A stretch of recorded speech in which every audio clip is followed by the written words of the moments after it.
Salut à tous, c'est Otakult, on se retrouve pour un nouvel épisode d'Ota Lecture, l'émission qui passe en revue mes lectures du moment, et à chaque fois que j'ai presque rattrapé mon retard, il y a toujours des nouveautés qui sortent, du coup c'est difficile de suivre le rythme, mais bref. Mis à part ça, vous pouvez me retrouver sur Twitter, Insta, Discord et me soutenir sur Utip, les liens sont disponibles en description comme d'habitude, bref comme toujours si vous voulez des idées de lecture, vous êtes au bon endroit, mais avant ça, rendez-vous après l'intro.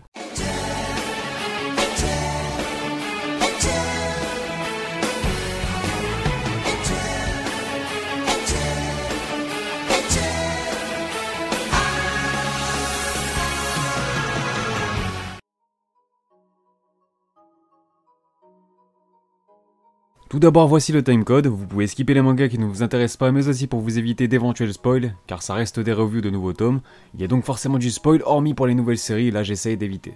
Les mangas sont toujours classés par éditeur. Et on commence cette série de reviews avec Gotobun no Hanayome, ou du moins The Kit Essential Quintuplet.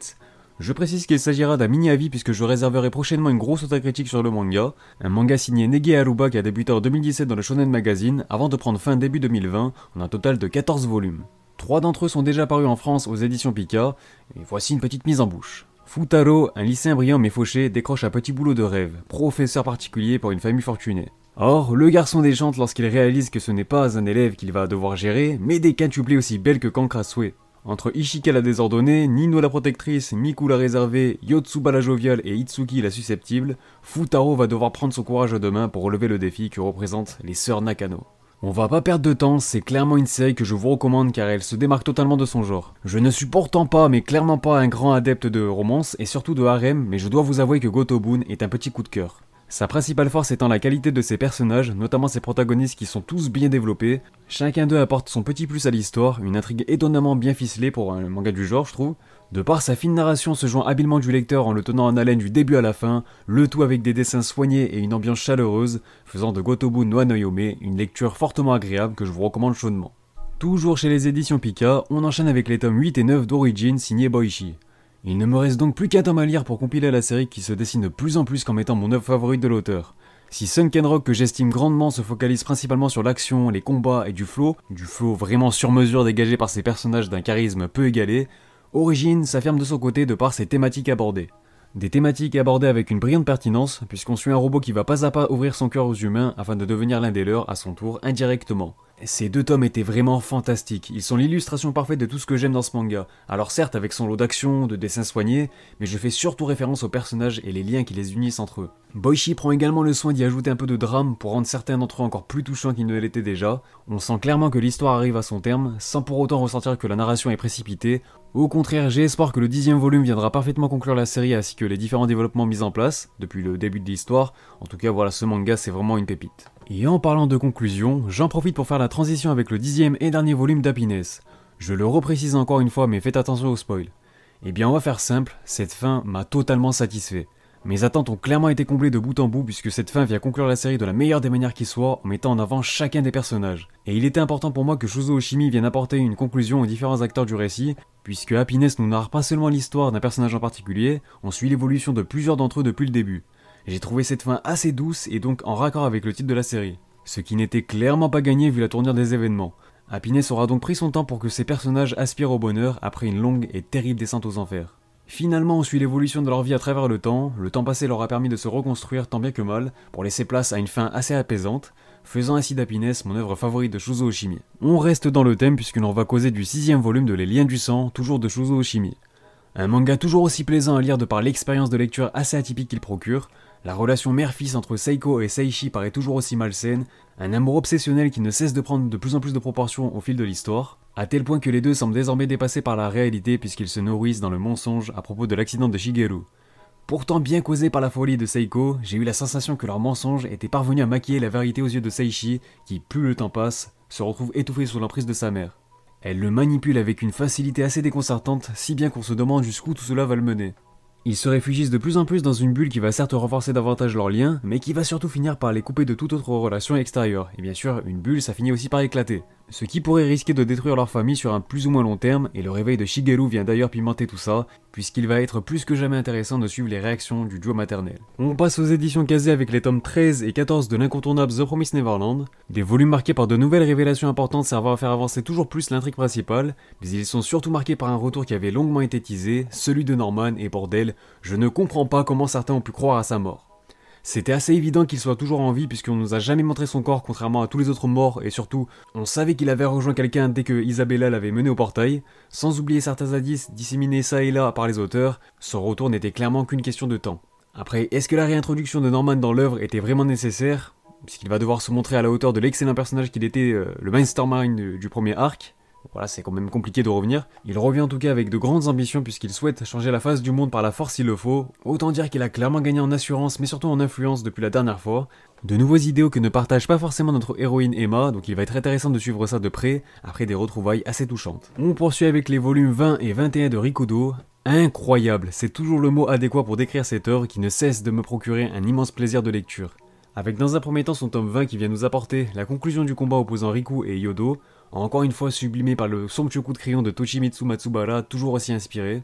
Chaque planche est une véritable œuvre d'art, dépeignant avec brio la violence du combat et l'impact de chaque coup porté à l'adversaire. Avec en prime un Riku qui repousse ses limites afin de surpasser son plus grand rival, c'est magnifique.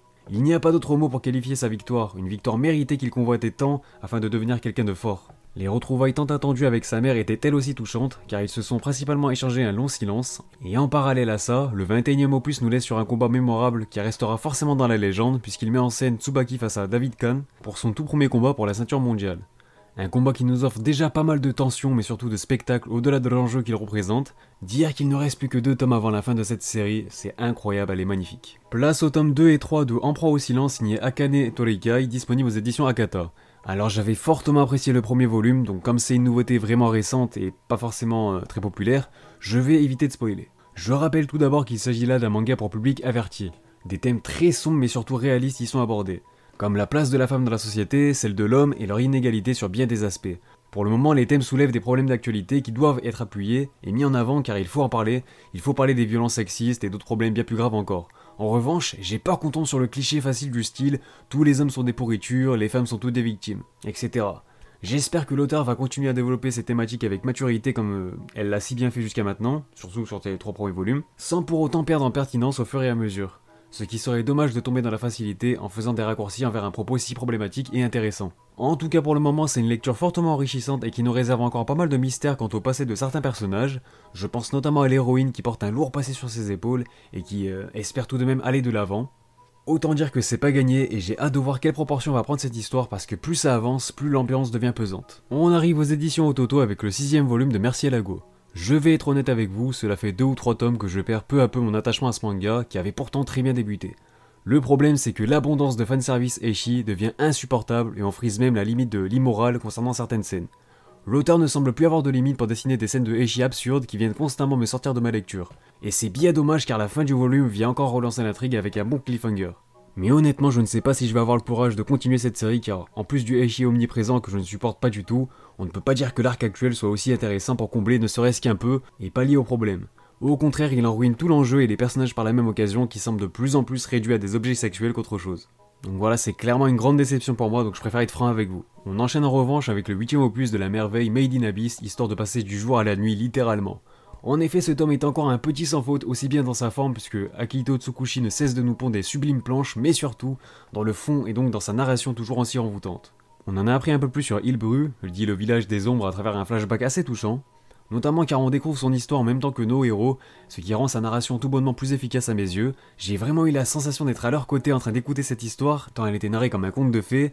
Hélas, comme souvent, l'univers fascinant de Made in Abyss cache aussi un univers cruel, malsain et ténébreux, et on en a encore eu l'illustration parfaite dans ce tome. J'ai donc fortement apprécié ce flashback revenant sur les origines du personnage de Veko, bien émouvant je dois dire, notamment pour les liens qui l'unissaient à la petite Ilmui, que l'on apprend à découvrir avec un certain attachement sous l'œil protecteur de Veko, avant que, tout comme lui, on soit toujours plus terrifié et désespéré par les atrocités s'abattant sur cet enfant.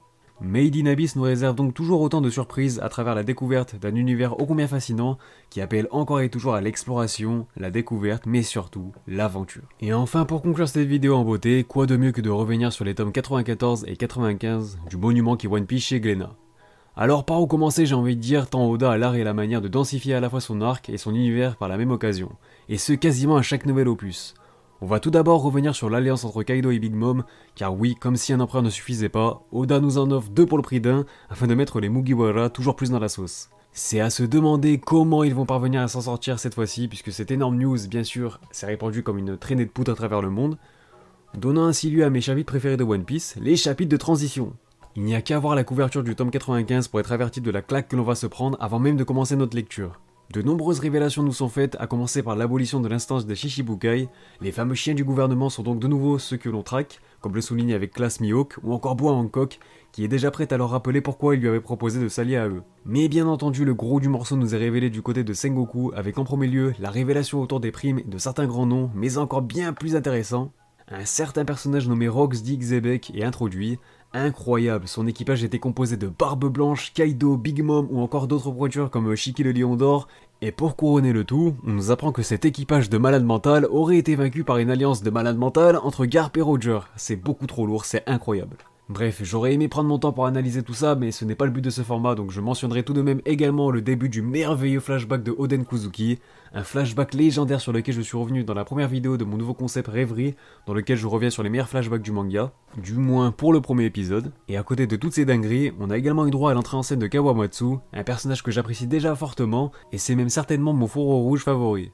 Si vous suivez uniquement l'apparition de Glenna, croyez-moi, vous n'êtes pas au bout de vos surprises, ça va être incroyable. Et encore, le mot est faible, je pense que le mot est faible. Là, ça va être un Marineford puissance 1000, ça va être incroyable. Sur ce, la vidéo est terminée, j'attends vos retours dans les commentaires comme d'hab. N'hésitez pas à vous abonner pour ne pas louper les prochaines vidéos. Vous pouvez me retrouver sur différents réseaux sociaux, à savoir Twitter, Insta, mon Discord et mon Utip. Tous les liens sont en description. Moi, je vous dis à très bientôt pour de prochaines vidéos, portez-vous bien, et surtout, on se reverra.